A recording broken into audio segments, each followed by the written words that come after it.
করছেন এখন? হ্যাঁ হ্যাঁ।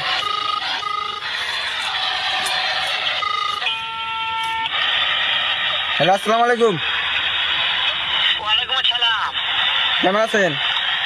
হ্যাঁ ভালো আছি, তুমি কেমন আছো? এই তো ভালো আছি। হ্যাঁ ভালো আছো না? হ্যাঁ। আচ্ছা তুমি কার সঙ্গে আছো? ওই যে আমাদের বলে একজন ছিল আর মুক্ত ছিল, ওই যে বিপুল। ওই মাদার চোরের সঙ্গে? ওই মাদার হ্যাঁ। চোর এতই হারামজাদা, ওই শুয়োরের বাচ্চা, ওদের লটির বাচ্চা, মুখ কাটতেছে। ওই সামাচুদের বেটা মাগির লিসা, এতই মাগির লিসা। ওই হারামজাদার আমি সামনে পাইলে একটা এমন একটা চটকানি মারবো, শালা মাদার তখন মুখ চোর। কথা কিছু কস না কে? হ্যাঁ তুই না আছে। শুনো, তবে কি হয়েছে? ওই মাদার চোর ওই জায়গায় আছে নাকি? হ্যাঁ। ও আমার কথা সব শুনতেছে। হ্যাঁ আমি বলবো ধরে দেবো। সামাচুদের বেটাকে শুনে শুনে আমি বেশি বলবো। শুয়োরের বাচ্চা, মুখ শুয়োরের বাচ্চা, কিছু কস না কে? এমন একটা চটকানি তোকে মারবো, কিছু কষ্ট কথা দেবি। শুয়োরের বাচ্চা। আপনাকে মারতে যায়। আমি আমি মারি নাই। আমার মারতে চায়? হ্যাঁ